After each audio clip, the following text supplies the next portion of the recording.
Senator Rand Paul will headline a major Republican fundraiser dinner in Iowa, fueling speculation of a run at the White House in 2016 after he got a lot of buzz at CPAC, winning the straw poll there in Washington, often seen as a big get for presidential hopefuls. Senator Paul just squeezing by Florida Senator Marco Rubio. The Kentucky Republicans with me now, member of the Senate Foreign Relations Committee. Sir, good morning to you and welcome back here to America's Newsroom.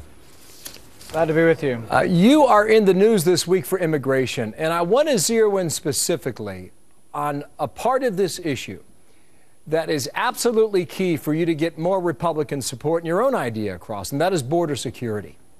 How do you define that? Well, you know, the problem has always been, back in the 80s, we did this. We normalized people and they promised us border security and it never came.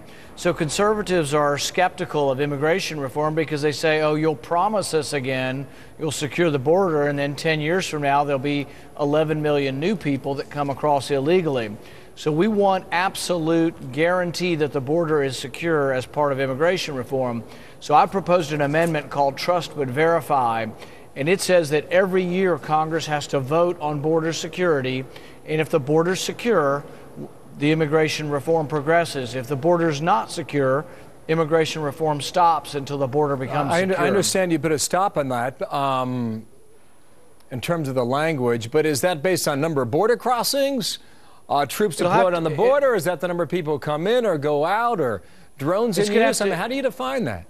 It's going to have to be based on a lot of things, and we're still working on the exact language, to tell you the truth, but it will be on how well we're enforcing it. For example, now, when we catch people crossing illegally, we let them go and say, oh, please come back for a court date in about a month, and, you know, a small percentage return and the rest remain in the country on the lam illegally. So really, you have to have enforcement where if you are caught crossing the border, 100% go back home, because we need legal immigration, but we have to have no illegal immigration.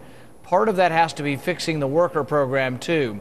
We have 65,000 official work permits being issued to pick crops, but 1 million people coming in to pick crops. So why aren't the other million getting work visas? Something's wrong with the work visa program. That's a great point too, but it seems on border security that the definition slides a bit, and it could slide over time. Well, we'll have to figure that out. I mean, that is something open for debate. There's not an exact right or wrong as to what border security is, but the Border Patrol will help to tell us what segments of the border are secured. We will also have an investigator general that looks at how many people are being checked for background checks, how many people are crossing illegally. So there will be parameters that are real numbers that you can look at. The other thing we've been considering is adding in reports from each of the border governors. So have the governors write a report for Arizona, for Texas, for New Mexico, and California, and then vote on their reports as part of the overall report on border security. All right, now you know that you're a right target for the word amnesty, and I know you mentioned it a little bit, but conservatives on the right, they will pin this on you, like Ann Coulter last Saturday. Listen here. Yeah. If amnesty goes through, America becomes California, and no Republican will ever win another national election. And it went a lot further than that. Rush Limbaugh says that Republican ideas are being sold down the line, and people like Coulter and Limbaugh say that people like you are being suckered into an agreement here. And what they argue is that conservative principles should not be sacrificed here. It's that the Republican message has been lost in the process. What would you say to that? I've got a news flash for those who want to call people names on amnesty. What we have now is de facto amnesty. We have 11 million people here. They've been here, some of them for a decade or more. No one's telling them to go home. No one's sending them home. So I would say if you want to work, we'll find a place for you. But that doesn't mean that you get special privileges. It just means we'll get you a work visa. Work visas, really, we have plenty of work visas to give every year. We're not giving them out because the process is too onerous. So we need to make the facility of getting a work visa much easier.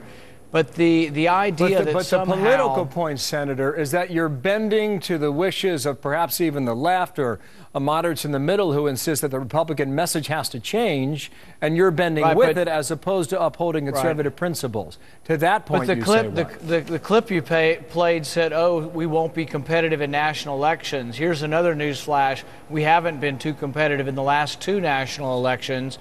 And I'm not asking for an abrogation of law. I'm not asking for something that's not conservative.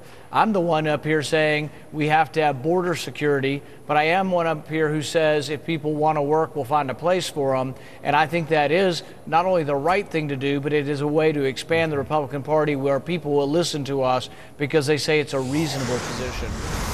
I apologize, Senator. I wish I had more time. We got some breaking news now.